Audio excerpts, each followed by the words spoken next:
like to thank the pharmaceutical companies who have supported this series. Thank you to Bristol Myers Squibb, Genentech, and Janssen Pharmaceuticals. And then just a note, at the end of the program, we will be posting a link for our evaluation in the chat. So please do fill that out. We appreciate every comment helping us make the programming better. Now I will introduce you to Dr. Shah. Dr. Anna Shah was born and raised in Chicago, Illinois. She attended the University of Missouri, Kansas City for both undergrad and medical school. She went on to complete her neurology residency at the University of Michigan, where she served as chief resident in her final year. She completed her fellowship in MS and neuroimmunology at the University of Colorado, and she sees patients with multiple sclerosis and other related disorders of the nervous system. Again, you can ask your questions by typing them in the chat box, and just a reminder that all decisions regarding MS treatment and medications should be discussed with your neurologist. And with that, I'll turn it over to you, Dr. Shah. Amazing. Well, hello, everyone. Thanks for spending your evening with us. I will preemptively also say I've got a terrible cough, so if my voice all of a sudden sounds like a dying frog, please excuse me. But without further ado, maybe we'll just get started and just go down the line of the questions that had been submitted before this. And feel free to interrupt if it's your question or if that sparks another question, and we can make it a little bit informal. The first question I've got here on my list is, what would be your recommendations to a 75-year-old MS patient diagnosed 35 years ago without active MS for at least the last 5 years? And that's kind of a tricky one. And the reason I say it's tricky is because it'd be important to know how you're doing. And so in general, the things that we know are good health, probably for everyone, not just this particular individual, is to really focus in on things that we know are enhancing brain and heart health. So things like eating well. It doesn't mean that you can't have a slice of chocolate cake if you want a slice of chocolate cake, but really making sure that you're eating intentionally, really focusing in on exercise. So regular cardiovascular exercise for at least 30 minutes, 4 to 5 times a week is really what the recommendations are, if possible. Now, listen, if that's not possible, even just doing 5 minutes a couple of times a week is better than doing nothing. So healthy eating, regular exercise would be kind of this mainstay of recommendations in terms of aging for everyone, but particularly for our MS patients. I noticed that they said something about not having active MS. And we know that there is a role to think about when we're thinking about disease-modifying therapies there. And I think it actually leads in nicely to the next question that I have, which is about the research that exists on discontinuation, disease-modifying therapies as people get older. And will there be more research about that and newer, more aggressive DMTs? And the answer to that is yes. So for those of you that are not aware, there was a big trial that was completed here in mid last year, called the DISCO-MS trial. It's the discontinuation of disease-modifying therapies in MS trial that was really looking at individuals over the age of 55 that had had MRI and clinical stability in terms of no new relapses for about 3 to 5 years. And so the results of that are out, and I'm sure Kelsey can link to, I think Dr. Corboy did an Informs article about it, and also I think did an 1.5-hour webinar about it, where he can go into more detail. But essentially that study was set up as a non-inferiority study, meaning trying to show that, hey, coming off of these medications is not inferior to staying on, which is a little bit different than our traditional clinical trial setups. And so one of the things that came out of that was they found that in terms of clinical relapses, in terms of people having new symptoms, they demonstrated that non-inferiority. So there was not an increased risk in those that stayed off versus those that stayed on. They saw they did not meet that non-inferiority margin when they were looking at MRI changes. There is another study that is being done very similar to that, that's being done in Europe, called DOT-MS. And that one we should get results of probably next year at some point. The difference between that one and the study that's already been completed is it's really looking at individuals over the age of 60, so a little bit of a higher demographic there, although the average age in the DISCO MS trial was 61, so probably close to what we already saw. And then there's another one that's coming out in 2026, which this one, quite frankly, makes me a little bit nervous, but I'm curious to see what the results are, where they're looking at individuals with similar parameters in terms of MRI and clinical stability. The age cutoff for that one is anyone over the age of 18, which again, makes me a little bit more nervous, but we'll see what those look like. Those results should be out in 2026. If anyone has any questions about those, please interrupt, like I said, but otherwise I'll just keep on checking down this list. The next question I have is, I'm 77 and ask if it's usual for MS to return after dormancy. It was very active for 26 years, primary progressive, but C-spine surgery kept me walking. Then I did okay until 4 years ago with double pneumonia twice, goodness. Recurring pseudomonas, immune system tanked, Sjogren's worsened. Is it common? Really good question. And I might say here, when talking about dormancy, I might separate kind of two different concepts. So when we think about MS inflammatory disease returning, that I categorize as, hey, I'm seeing new changes on MRI scans. I'm seeing new clinical symptoms that someone has not had before. In general, that would be less common as we age. It's usually not common to say, hey, I'm not having any new inflammatory changes, and then all of a sudden I do. Especially as we get older, because we know our immune system kind of calms itself down as we get older. That being said, I would say in the setting of kind of what I'm reading in that comment, of all of those active features, is it common for MS to worsen? And I would say absolutely. We know in the setting of any stressor, and this is applicable to anyone of any age, in the setting of any stressor, whether it's infections, whether it's worsening other autoimmune conditions, we can certainly see worsening of MS symptoms because those MS lesions were never truly going away. But we know that our brain finds ways, or our spine finds ways to kind of direct pathways around it, which allows us to feel like some of those MS symptoms aren't existent. But when the brain or spine is put under a period of stress, like increased temperature, infections, other illnesses or stressors, then there's pressure put on those areas where those lesions are. So not necessarily that the lesions are changing, but those symptoms pop back up. That's probably something you've heard of talking about called pseudo flares, or sometimes we call them recrudescence. So I'm not exactly sure if the worsening described there or the return after dormancy is more of that worsening or progression as opposed to new inflammatory changes. But I hope I answered that.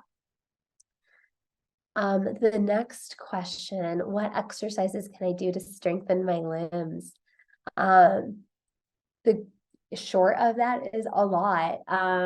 So there is, if you're not aware of it, and perhaps Kelsey, maybe we could pop this in the chat too.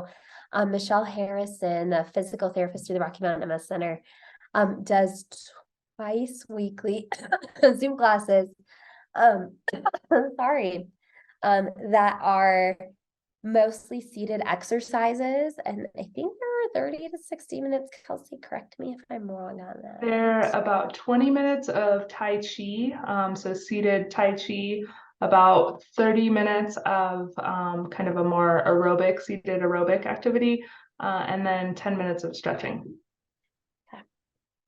So things like that, always going to be good to strengthen limbs. I think there's other easier and harder ways to kind of strengthen limbs. Obviously, the thing that most people think about when we're thinking about strengthening limbs is going to the gym, lifting weights. And of course, if you don't have weights, I mean, easily to replace that with cans of beans or something like that. Those are kind of, I would think about more traditional ways to strengthen limbs, but there's a lot of other ways we can do things outside of that. So for example, we know those like weighted anklets that we see that you can wrap around your Legs, those are things to do. Things that I really appreciate are hydrotherapy or exercise in the pool. So especially in MS, where we're dealing with not only weakness and spasticity and all of that other stuff that comes with it, but we're also dealing with gravity. And gravity is usually not our friends when we have MS. And so one of the nice parts about water therapy, even if it's just as simple as walking laps in the pool, one of the nice pieces with that is you're kind of eliminating gravity from the picture, and you have that buoyancy of the water that actually allows you to exercise and strengthen those limbs that perhaps aren't as easy to strengthen on land. And one of the nice pieces with that is this is probably something that everybody should be doing, because we know in general there's a use it or lose it phenomenon that comes to muscles, and that's whether you're a bodybuilder or just an average person. And so in general, it's a good idea to maintain that muscle mass, even if you don't feel like your muscles are weak, because we know the higher, the more amount of muscle you have, the more you can lose before you cross the threshold where it starts interfering with daily functioning. And I have two quick notes before we move on to the next question. We also on our YouTube channel have some recorded sessions of Michelle Harrison's class. So if you want to just try one out on your own time, please check out our YouTube channel. And then we had a related question, I think, asked in the chat, asking to speak about the effectiveness and dosages of Baclofen for spasticity. Yeah, really good question. So it's a little bit dependent on the person. So Baclofen is probably similar to what we think about with a lot of different symptomatic medications in terms of one size doesn't necessarily fit all. So with Baclofen, for those that are not aware, it's a medicine used to treat spasticity in MS. And spasticity essentially refers to tightness of muscle groups that we know comes alongside with weakness that happens in MS. I will say this quick little note before I talk about Baclofen. One of the things that I think is incredibly important, kind of tying into our last point, to do alongside with Baclofen is regular stretching. So in general, we know our muscle fibers are more prone to kind of lock onto each other in MS, causing that tightness, causing those muscle cramps and spasms that can be so painful. So doing a regular stretching regimen is going to be essential in terms of supplementing whatever you're doing pharmacology-wise or medication-wise with your spasticity regimen. Now, stretching, once the spasm starts or once they're bad, is usually trying to play catch up. And where we have the most luck in MS is doing it as a preventative or prophylactic type care. So what I really recommend in particular, if there's muscle groups afflicted, is to say, hey, I'm going to stretch for 5 minutes 5 times a day. In the morning when I wake up, sometime around breakfast, sometime around lunch, sometime around dinner, and then sometime before going to sleep. So that's my little plug for stretching. I think stretching is incredibly important. When we think about Baclofen, the main things to pay attention to with Baclofen is Baclofen can make people feel sleepy. And now the way that Baclofen usually works is it's not, hey, I take 1 dose of Baclofen, it's usually effective for 24 hours. It usually peaks in your bloodstream and then kind of drops off for a total duration of around 8 hours. Some people are faster metabolizers, some people are slower. One of the things with Baclofen when we're using that for MS spasticity is to take it consistently. It's not necessarily one you can take as needed. And the reason I say that is multifold. Again, it's harder to play catch up with spasticity. So taking it once the spasticity feels bad, it's a lot harder to get as much bang for your buck as opposed to taking it regularly. The other thing too, as I already mentioned, one of the biggest side effects that we pay attention to with Baclofen is sleepiness. And so you can imagine if you're just taking a dose, that level in your drug or the level of drug in your bloodstream goes up and then comes down. As that level goes up, you're getting sleepier, you get more side effects, and then that level comes down. And then if you take it again another time, you're hitting that same thing. Versus if you're taking it regularly, you're kind of getting more of these little ebbs and waves rather than huge peaks and valleys in the bloodstream. So people tend to tolerate side effects, especially with Baclofen, better if they're taking it consistently. The key with Baclofen, other than taking it consistently is to titrate it to kind of what you feel like is necessary. So I certainly have some patients that say, hey, at nighttime, this is when I feel like my spasms are the worst. So I will just take my Baclofen once a day at nighttime so I can sleep better. And if I get sleepy, it's okay because I'm supposed to be sleeping at night. I have other patients that say, gosh, well, even though I talk about this duration of activity being about 8 hours, there's definitely some people that say, well, I feel it wearing off and I have to take it every 4 hours. So it's a little bit variable depending on the person. But the nice part about that is there's a lot of flexibility to play around with that regimen, especially pertaining to when one person's spasticity feels the worst. So definitely talking to your doctor about ways that you can use your schedule or manipulate your schedule can be incredibly helpful. Did I answer that question for whoever asked? I went on a long tangent there. Yes, okay, good. All righty. Next question I've got is there anything more on specific diets, fasting, paleo, plant-based, dairy, salt, etc.? Really good question, actually a very timely question because there was just a new article published, I think just a couple days ago is when I saw it. So there's a lot of information about how does MS play a role, or how does diet play a role in MS? And there are a lot of things that would make sense if we think about it conceptually. Like, for example, if we say, gosh, if I eat anti-inflammatory, that must be helpful because the issue with MS is there's too much inflammation. One of the things that we haven't necessarily seen is very many of these diets translated into meaningful results when they're studied in full clinical trials. There was actually just a study, the one I was talking about that just came out a couple days ago, was looking at intermittent fasting and different parameters of intermittent fasting and saying, hey, if we do intermittent fasting, how does that change some of these blood markers that we're looking at, something called biomarkers? They're looking at neurofilament light, which is a marker that tells us about some of the supporting cells in the brain and their health. And what they actually found was with these various intermittent fasting protocols versus someone who wasn't doing that, they actually didn't see any change in that. So it's another piece of evidence that fits into kind of the overall picture of the science hasn't necessarily shown a difference with a particular diet with one over another. Now, that being said, there's a couple of key points that I think are important to take away from diet. Eating well is never going to be bad for you, right? And so we know based on the American Heart Association recommendations, the Mediterranean diet, which we kind of hit on a little bit earlier, is probably the diet that has the best evidence for heart health as a whole and brain health as a whole. So again, eating well is not going to be something that I'm worried about hurting you. Now, where I think it's important to take a closer look is if we're saying, gosh, for example, if I'm following the Walls protocol and I feel like I need to eat liver every day and I hate it and my quality of life is terrible as a result, and it doesn't make sense to do it because, again, I'm telling you, I don't have evidence that that's been demonstrated in trials to be effective, and I don't want you to necessarily ruin quality of life to follow something that's not going to make a difference. I think the other key point there to pay attention to is we know in MS in general, getting to ideal body weight is better in terms of thinking about long-term outcomes in MS compared to being overweight.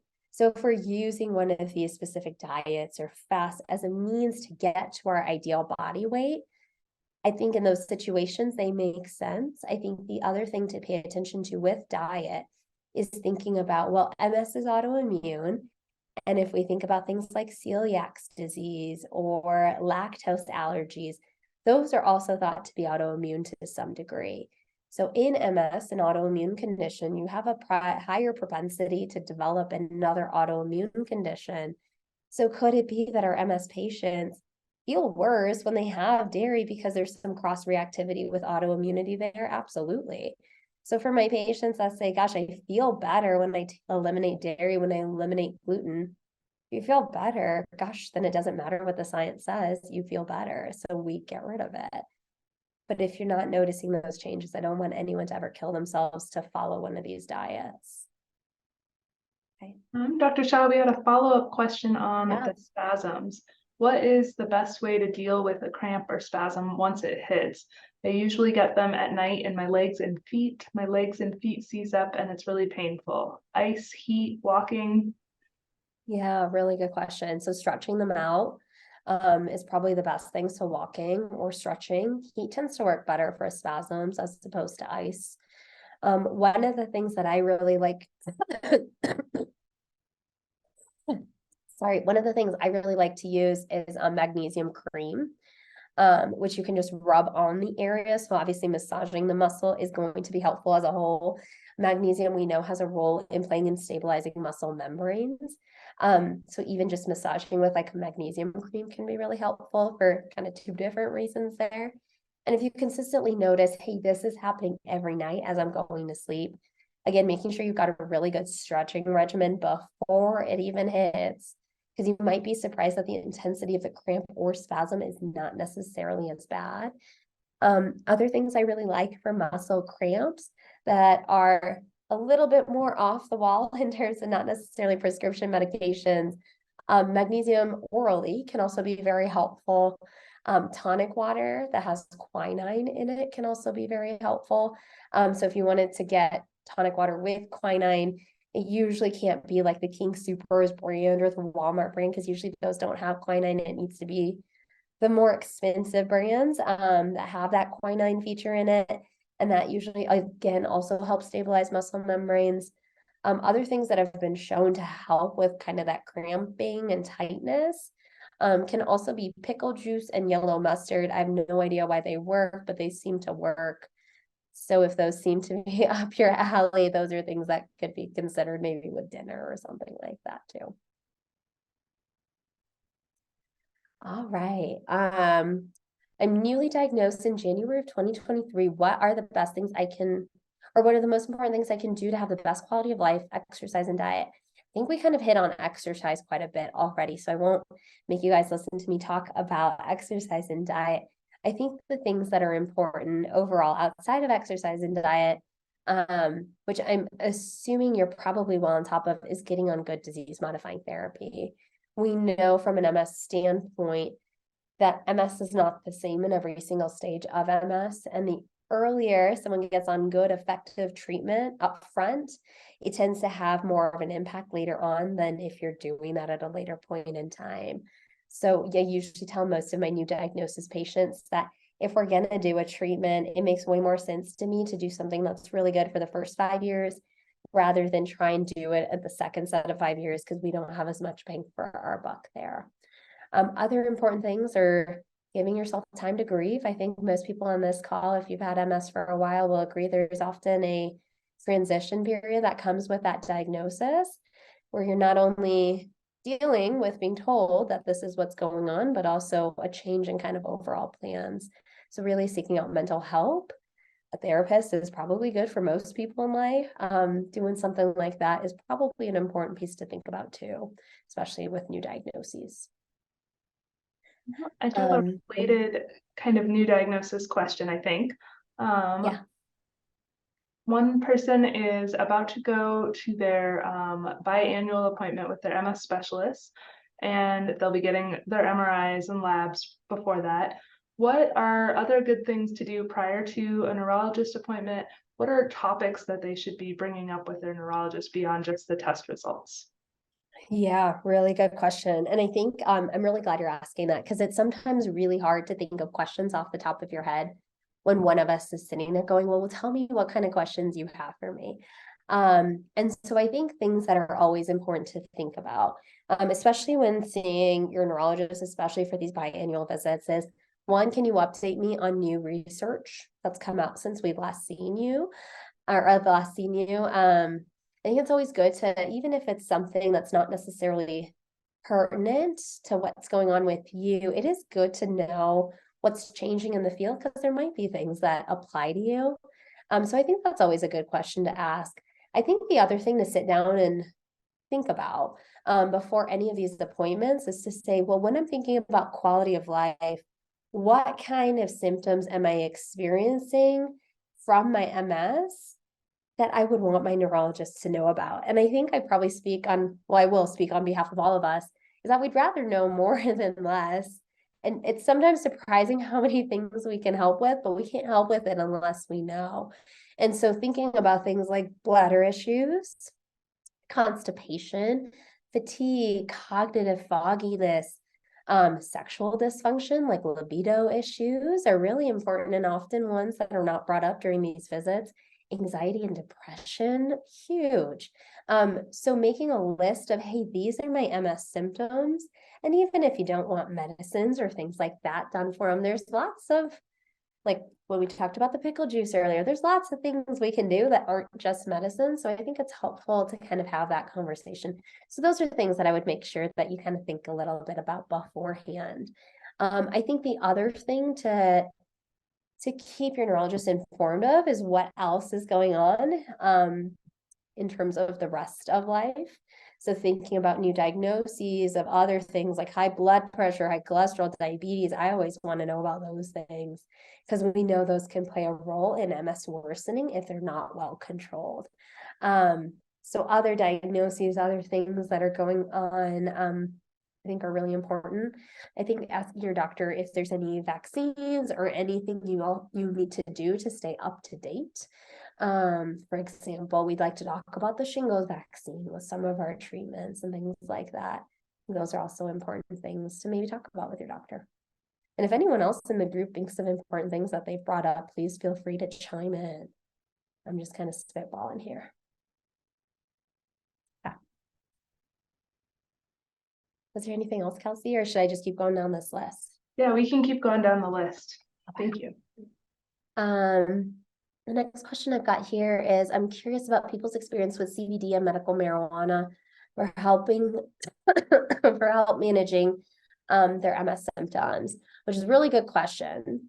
The unfortunate part about the medical marijuana story is that we're actually opening a trial here to look at using marijuana, so a combination of THC and CBD to treat spasticity. Is actually going to be an oral spray.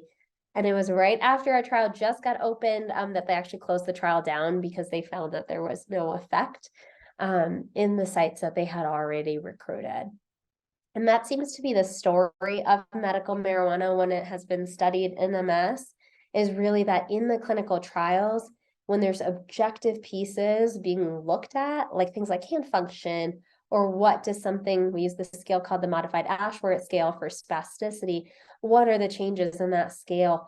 They haven't necessarily seen implications. However, there's been several well-published studies saying even though neurologists haven't necessarily observed those effects on their physical exams, it doesn't mean patients haven't said that they feel better.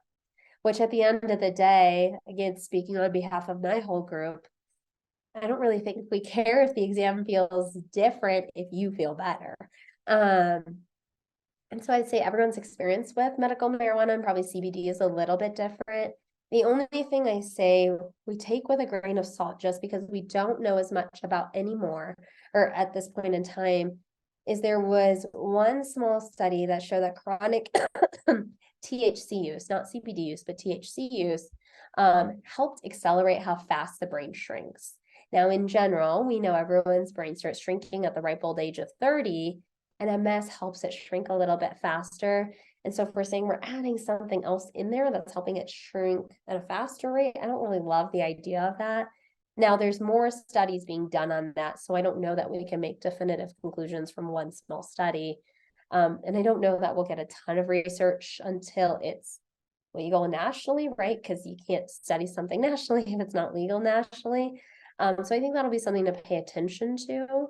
But that's kind of what we know about CBD and medical marijuana there. Dr. Shah, how can somebody participate in a trial? Great question. I mean, we love people to participate in trials. I don't know, Kelsey, if you have the websites for the trials. If you pop that in there, we're essentially opening trials up all of the time. And so it depends usually depends on the trial itself. So there's some trials where they require a lot of in-person visits, meaning you have to see one of us regularly for research visits, and we have to do certain things and blood work and things like that. So those kind of trials, I would just make sure you understand the time commitment up front. There's other trials that are just survey based or just a one-time visit based. But we have a nice long list of different trials. Some of them are drug trials, some of them are symptom trials. We have pregnancy trials, we have discontinuation trials, we have physical therapy trials. So there's always trials to be done. And so maybe clicking on that link that Kelsey provided, there is a phone number there. And one of our research coordinators is always manning that phone or will respond if you call. And then we can always get back to you and see if you fit within the parameters of the trial. I would say that most, at least drug trials, are very finicky in terms of fitting very neatly into this box because they like to make sure that research trial results are as clean as possible. So just know, even if you don't qualify for a trial, can we still follow you and try and apply those trial results to you? And the answer to that is always absolutely. The next question I've got here is, it says, I would like to know if anyone taking a statin has experienced muscular pain or other side effects that may or may not exacerbate their MS symptoms. So statins, by definition, one of the side effects of statins, which are medications to treat high cholesterol, can affect your muscles, causing what we call myalgias, or kind of that muscle fatiguing or achiness or cramping. I don't think I've had anyone tell me that it's exacerbated their MS symptoms. The frequency of statins causing those symptoms is not super high. One of the things I might say that would be worthwhile to think about for this individual would be, hey, do I need to talk to my doctor about switching to another statin? There's some statins that are more likely to cause those muscle aches as opposed to others. So it might just be you just need a different type or a different dose. But that would be something I would talk to about with whoever's prescribing that, probably a primary care doctor. And we had another statin question also. My cardiologist and lipid management team has indicated that the treatment plan they would like me to follow for high cholesterol includes bivalent, a PCSK9 inhibitor. They are shying away from prescribing a statin to someone with MS. Do you have comments in general? No, I'm not sure I understand why they would shy away from a statin, to be totally honest. Yeah, I don't know that I can explain that one. So I'm sorry, I can't give you a better answer. Some of the PCSK9 inhibitors, it might be if your lipid panel looked abnormal in a certain way, and so they're trying to target something a little bit different than just what the statins target. But I can't think of any reason why an MS patient should not be able to get a statin. In fact, we would probably recommend getting statins if someone needs it. I'll keep going unless there were more in the chat, Kelsey. They said that they have a genetic marker for high cholesterol, if that influences your comments. No. Okay.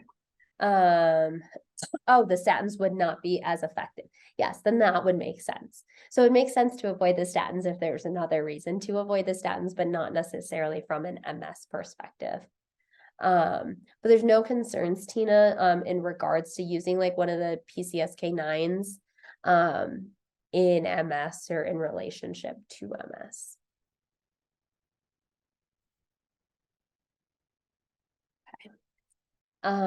The next question I have here on my list is says, I would like to hear more about people's experiences regulating body temperature.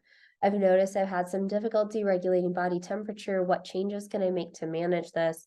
For example, in my house, I've lowered the temperature of the rooms and added humidifiers and plants.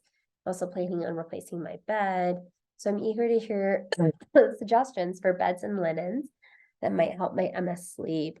This is a tricky one, but the short of that is there's ways and things to do, and some of them are just trial and error to see what works best for you. In general, most people's body temperatures do elevate while sleeping. They do have, I know I've talked about these at previous conversations, so I don't want to sound redundant, but they have cooling cloths that are available on Amazon. You just search cooling cloth, there's a ton of them, which are essentially just cloths you can kind of just get wet, and then you wring them out and they're essentially dry, but they stay cool on your body for 3 hours. They have similar technology available in bed linens, which are probably a little bit cheaper than replacing the bed itself. So that might be something to look into, is cooling linens, or cooling bed sheets. That's something that's worked well for some of my patients. The other thing I would throw out there, in case you are not aware, if your energy supplier is Excel Energy actually does this program where, and I don't know if you know this off the top of your head, Kelsey, I think it's you have to be no more than 4 times above the poverty level in terms of income. There's some value or some financial income you have to meet. But if you meet that, one of the things you can always bring to your neurologist is this form that says, hey, I have MS. I require my house to be cooler, so I'm using more air conditioning, and it helps give you a nice discount off your bill, which with how much energy costs are these days probably wouldn't be a bad thing. So that might be something to look into too, especially if you're lowering temperature in rooms.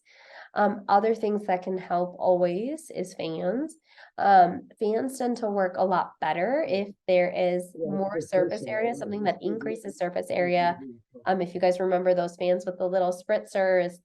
So anytime you've sprayed mist on yourself or something like that, so just buying one of those little spray bottles, even if you do something like that and you're standing in front of the fan, that can help with cooling activity too. And that's a fairly cost efficient way to go about regulating body temperature as well. Some of my other favorite tips just for life, since we're on this piece, is those cooling towels, especially for most of my patients as they're going out in the summer, which is a little bit variable in terms of how warm it is even taking those cooling cloths, putting it under inside shirts and things like that. They're not cold enough that they would give you freezer burn. But if you're using cooling vests, that's one option too. I don't really love cooling vests because I feel like they're bulky and often melt fairly quickly. So they add to the weight that someone's carrying, but I have some patients that swear by them. For all of my patients, for my men and women, I'm throwing undergarments, whether it's bras, underwears, boxers, in the freezer and popping them on before you leave the house is actually quite effective too, or right before working out or something like that, where your body temperature goes up. Drinking cool liquids also helps with body temperature regulation and that heat sensitivity as well. All right, I'll move on to the next question unless anyone had any questions about that. This one says, I'd like to hear more about white matter versus gray matter and vascular issues. I don't know what to ask my neurologist. I'll try and explain this, but if the person who asked this question is on the call, if you want to tell me a little bit more about what you want to hear, because that's quite a broad topic and I certainly don't want to bore everyone to sleep. When we generally think about the brain, we have different areas of the brain. There's white matter and there's gray matter. And I'm trying to see if I have something easy to draw, and I don't. When we think about, I take my kid's little marker here. When we think about our nerve cells, there is this big fluffy thing at one end called your cell body. There's something that's got almost things that kind of look like a rake or something like that down at the other end called your dendrites. And in the middle, there is this fiber called the axon. Around this axon, this piece that's in between these two ends, there is a coating of fat, which is the myelin. And that's the thing that helps signals get through faster. And that's the thing that's affected in MS. The areas when we're talking about white matter versus gray matter is usually this part up here. So what we consider the cell bodies, those are usually on the outside of the brain. There's some gray matter that's deep within the brain. But if we're thinking about the orientation of the brain, we have our gray matter with the cell body, and then the continuation of that nerve cell, which is where the myelin is, is the white matter. So white matter is myelinated, and that cell body, the gray matter, is not myelinated. When we think about MS used to be predominantly thought to be just a white matter disease, but what we found is there is actually gray matter involvement as well. And we don't really talk about that as often in the clinical setting because we can't really tell if people have that in the clinical setting. And what I mean by that is we can't really see that on our MRI scans that we're looking at. So it's hard to tell someone, hey, this is your involvement of gray matter disease. We know that we've seen that on autopsies of brains of people with MS, or if they're in a really, really high magnet in terms of an MRI scanner that's used for research, sometimes we can see it on there too.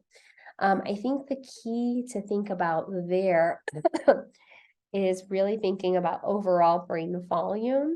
And we know overall brain volume, we already kind of talked about things that help the brain shrink a little bit faster, but overall brain volume is really what helps predict how people do cognitively. And now in MS, when we think about cognition and difficulties with memories, it's very different than what we think about with other dementias, like Alzheimer's dementia being the most common one that most people have heard about. But when we think about this gray matter involvement, sometimes the more gray matter involvement we see, the higher the rate of having cognitive issues, which the most common things that we hear are difficulties with like short-term memory or recall.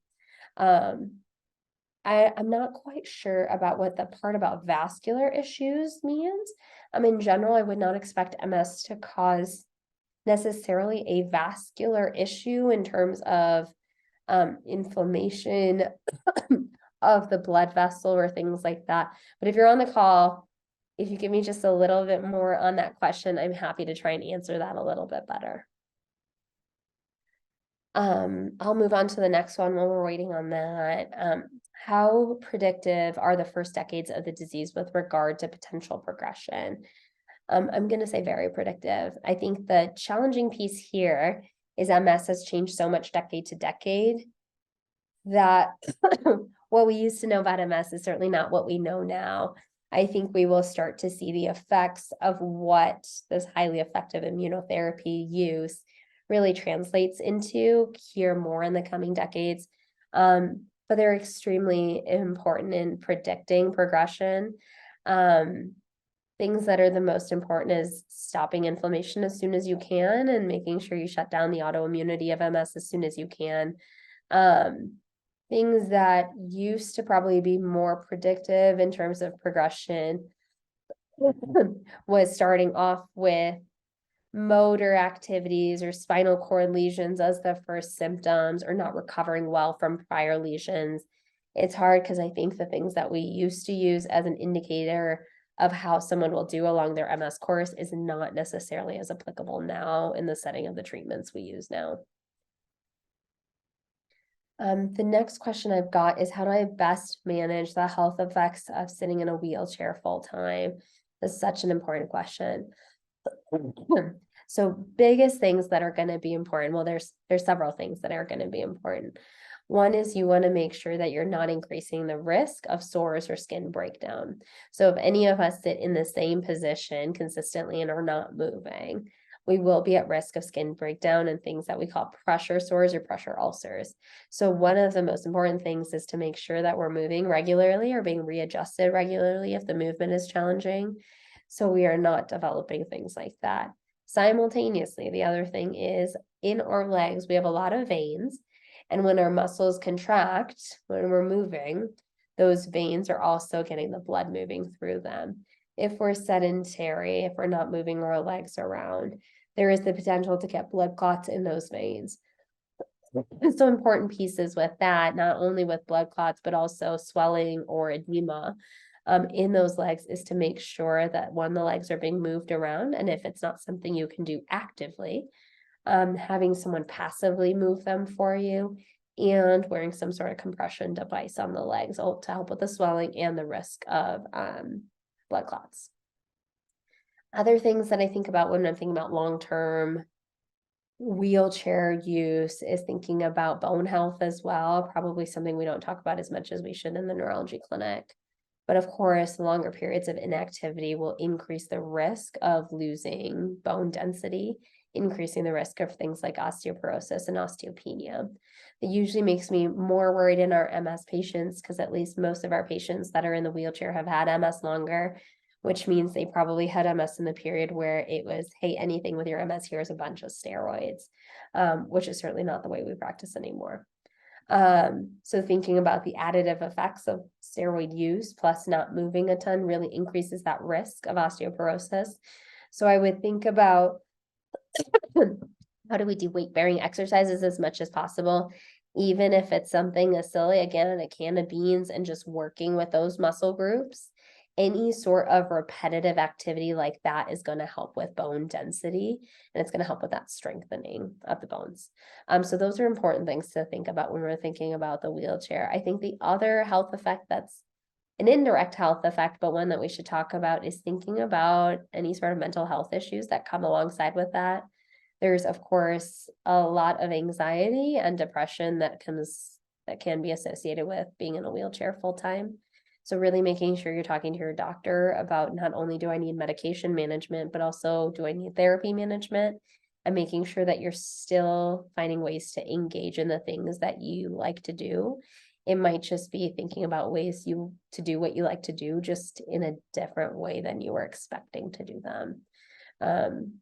So those would be kind of my top answers there. The next question I've got is, how do we determine if the pain is associated with MS? This is also a really challenging one. Probably one for whoever asked this to specifically talk to your doctor about. I can give kind of a brief overview. So when we think about traditional pain associated with MS, there's probably a couple of different types of pains that I would think about. The most common type of pain is neuropathic pain or nerve pain that usually shows up as a pins and needles for most of you. If you've never experienced that, if your foot's fallen asleep and you're trying to wake it up, it's kind of similar to that sensation. Sometimes it can be this burning sensation, a shooting pain, a zapping pain. It can be like a lightning type pain in people that have trigeminal neuralgia, which is this pain in the face. A lot of those I would categorize as neuropathic pain. The other types of pains that we think about associated with MS, we kind of already talked about spasticity quite a bit, but that muscle tightness can be quite painful alongside with that spasticity and muscle cramping. So that kind of pain I think about. When we think about traditional orthopedic pain, like, hey, my back is hurting, my lower back or my hips or my knees, I don't typically think about that as being, hey, MS caused that back pain or MS caused the hip pain. Where I really typically see that association is, hi, I have MS, I'm walking abnormal as a result of my weakness, and I'm putting pressure on joints that perhaps are not intended to hold that kind of pressure. And that will certainly cause increased wear and tear in those joints and therefore cause that orthopedic pain. So take a quick break. And while you're doing that, I will just say also, Dr. Rob Gross will be doing a presentation at the Education Summit about a 25 minute presentation on MS pain and different treatment approaches. So if you are looking for more, please join us on April 15th. That's great. All right, I'll keep going on. What can we do for our brains if we have secondary progressive MS, 69, had MS for 44 years? I think we've talked about a lot of things, so I won't, again, harp on the diet and exercise, which I love to talk about in case you can't tell. But other things that are going to be really important is thinking about, how do I make sure I cognitively stay active? And I think one of the things that we all, and I will certainly say I am certainly guilty of it too, is we all watch probably more TV than is good for our brain. Meaning watching TV is a very passive activity, and it's not actually stimulating any neuronal development or growth. And so we really need to think about things that we're doing that we're stimulating our brain. One of my favorite things to tell my patients is to think about, hey, what kind of activities, hobbies, interests have I always wanted to pursue but have not yet done? And those are usually things that I would encourage people to do. And one of the reasons I say that is because anytime we learn a new skill set, we use our brain in ways that it's not used to being exercised, so to speak. And that really helps us form better connections and really helps provide us with more building blocks to kind of counteract the effects of MS on the brain. I'll give you an example that will make it make a little bit more sense. It's kind of like when we all started driving. I'm sure you all can remember when you first start driving, it's like, okay, my hands have to be here, my mirrors have to be here. And your brain doesn't necessarily turn off when you're first driving because you're so attentive and so active and thinking about what you need to do.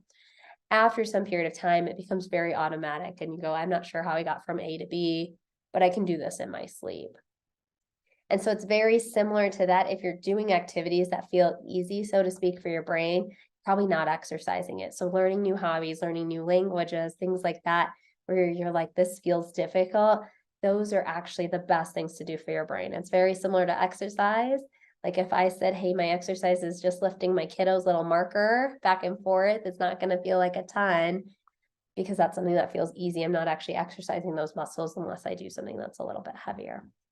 So I think that's one of the things that often gets overlooked is trying to engage your brain in different ways. The other thing is making sure you're staying socially active or socially engaged. And most of you, since you're on this call, are doing some version of that. But it is really challenging, especially with the last several years being so isolating, especially for most of our MS patients. But really thinking about how do I make sure I have social engagement? Because you actually, on functional MRI scans that they've done in the past, have shown engagement of different areas of the brain when you're socially engaged. So always a really good thing to think about, as long as it doesn't feel too painful for you. Okay. We have a question submitted in the chat. What would my neurologist do for slight urinary incontinence? Is there medications to try that they could prescribe, or would it be an automatic referral to a urologist? Yeah, great question. It probably depends a little bit on your neurologist. I think most of us probably would try a couple of medications before sending over to urology. I think things that are important to think about when we're thinking about incontinence, just to kind of get how I usually work through them, is one, to make sure if it's something that's newer, that it's not something like a urinary tract infection. Most MS patients won't present with urinary tract infections in the same way that perhaps someone that doesn't have MS would. So I often don't hear about burning or things like that. Sometimes I just hear about more incontinence or urgency. So that would be one thing to think about. The other type of things to think about is, hey, are we doing things lifestyle-wise that are contributing to incontinence? So the most common type of incontinence that we see in our MS patients is urge incontinence, which is, hey, I need to go to the bathroom. I need to be there like 2 minutes ago. And if I don't make it in time, I'll have an accident. The key things to think about there are, am I going to the bathroom regularly, or am I waiting until my body tells me I need to go? So something called timed voids. So going to the bathroom every hour, hour and a half is probably beneficial in those situations. Trying to avoid things that are traditional bladder irritants. So caffeine and anything sugary. All of those will actually cause the bladder muscles to spasm more and can increase this urgency to get to the bathroom. So paying attention to seeing if there is an association between those. There are some medications over the counter, or not over the counter, prescription wise, that most neurologists feel comfortable prescribing that can be used for incontinence. One of the things we do like to make sure before using some of those medicines is to do a bladder ultrasound to make sure people aren't retaining, like they're not emptying fully. Because sometimes with some of the medicines we use, we want to be a little bit careful of that in those situations. But I would say usually 1 or 2 medicines here in our office. And if those don't work, it usually brings a trip to urology. For most of my female patients that have had children vaginally, pelvic floor physical therapy is never a bad idea either. There is, of course, a huge change that happens in your pelvic floor muscles with carrying a child and giving birth to a child. So it's sometimes just MS plus having had a child vaginally before. So pelvic floor physical therapy is a nice other place to start outside of just jumping straight to medicines. We've got a couple more questions in the chat.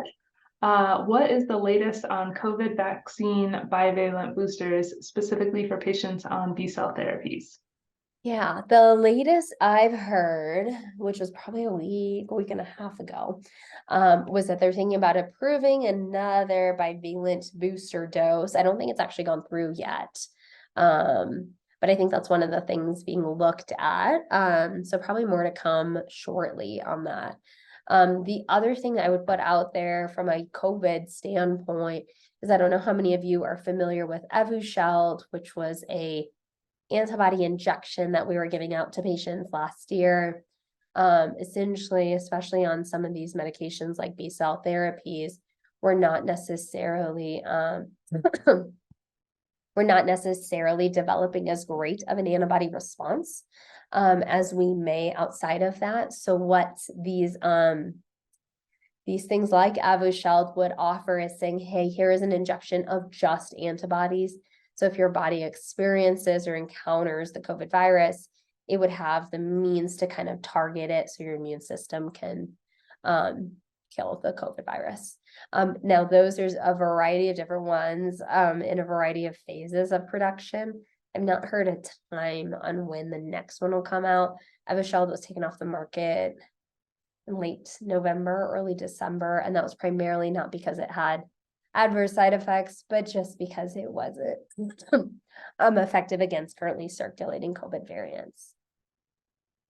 Awesome. And again, Dr. PK will be giving a presentation on what we've learned about COVID, in particular, the results of the vaccine responsiveness study for folks on B-cell therapies at the Education Summit. So lots of reasons to attend that. And then COVID related, so I'll throw this one in next. Should people on B-cell depleting DMTs, specifically Kesimpta, avoid restaurants and bars? I'm concerned about getting sick and not being able to fight an infection off. So any infection or getting sick and it causing my MS to get worse. Yeah, that's a hard question. And that's probably, I'll give you a generalization. And I say that as I'm coughing, I promise not, I don't have COVID. But in general, I think it's important to balance the mental health piece that comes with avoidance of some of these activities with the risks associated with these activities. So for example, most restaurants, people are probably fairly spaced out. So I wouldn't necessarily say that you need to avoid those. The weather is getting nicer. Could you go to restaurants and eat outside? Absolutely. I don't want people to necessarily limit how much of what they do based on what they're on. In general, most patients on B-cell depleting agents, obviously, I'm saying this as a generality, but most patients are saying, gosh, if I get sick, I'm usually able to fight those infections that might just linger a little bit longer than those that are not on these B-cell depleting agents. I think there's still ways to wear masks. I think good hand hygiene is important. Those would probably be things I would focus in on, but I know everyone's profile for taking risks is a little bit different. Should I just go down my list, Kelsey? Did you have anything? Can I just point out the last part of that question just one more time too? That they're worried that they wouldn't want to get sick fighting an infection because it might cause their MS to get worse. Oh, I'm sorry, I did not address that part of it. So in general, infections, especially on medications like Kesimpta, which is obviously a very effective medication, in general, getting ill should not cause new inflammatory changes as it relates to MS. These medications are very strong and very good at being protective, even when the body is put in stressful situations. So I would not expect getting an infection that would trigger the MS to get worse. Now, kind of similar to what we talked about earlier with the pseudo relapses or that recrudescence of worsening of MS symptoms that already exist, we certainly see some of that. I've actually, with this last round of COVID, which I feel like has been a lot of my patients from like December-ish to now, I feel like I've noticed that a lot more people have had kind of this residual. I had these MS symptoms pop up while I was sick, and they're just taking a little bit longer to go away. But in general, I would not expect it to trigger MS. And then one more from the chat before we move back to the pre-submitted questions. Is there a therapy to eliminate traces of slow-acting viruses such as Epstein-Barr after having mono, measles, herpes, or human T-cell lymphoma? Yeah, really good question. The short of that is no. The long answer I'll give to that is I'm not 100% sure that it would do as much as we would expect it to. And I think this is an area where we obviously need more research. So we've known for years, decades, that Epstein-Barr virus has a role to play in the development of things like MS. It obviously came to more, I think, more public attention with the two big studies that were done in early January of last year. But I think one of the things that comes with that is we know that not everyone that gets exposure to the Epstein-Barr virus necessarily goes on. I shouldn't even say necessarily. Most people don't go on to develop MS, right? The incidence or the prevalence that we're seeing of Epstein-Barr virus is 10-fold, 20-fold, 50-fold higher than the incidence we're seeing of MS. And so one of the things that I think is interesting, and certainly something we'll get more information about, is I truly do think it's the exposure to that virus causing this immune cascade that then goes on to have MS. And I don't know if the key there would be elimination of exposure before it happens, as opposed to removal of it once it has already happened. But I think that's things that we'll continue to get more information about and more details about. But as of now, there's not really a proven therapy to eliminate traces of that. Are there any more, Kelsey, before I head back to that list? All I've got so far. Okay. Let me see. The next one I've got is what's the latest on remyelination? And that's always a good question. The short of it is probably not a ton that has been super promising, which is a little bit disappointing. I think the key there is there's lots of molecules being studied. I may be more cynical about this than most. I think one of the things that we use often to mimic MS when we're looking at animal models or mice models is we use this mouse model called EAE, or experimental autoimmune encephalomyelitis, which is a disease process very similar to MS, but it's not exactly the same. And so sometimes when we see these promising results in these EAE models and they translate into human subjects, usually in phase 1 clinical trials, we don't necessarily see the same effects during those phase 1 clinical trials. And so there's a lot of them. I don't even know that I could count how many there are globally being done in these phase 1 clinical trials. I try not to put a ton of stock into them until they've actually shown that they're going to progress on from there. So a lot of work being done. I don't know that there's necessarily something to hang our hats on quite yet. And then the last one is essentially is talking about how their neurologist won't prescribe disease-modifying therapies because this person has an indwelling catheter and a lot of bladder infections related to MS. And their primary is concerned that they would die of an infection that antibiotics can't control because they become antibiotic resistant. And all of this is really depressing. What can I do? That's hard.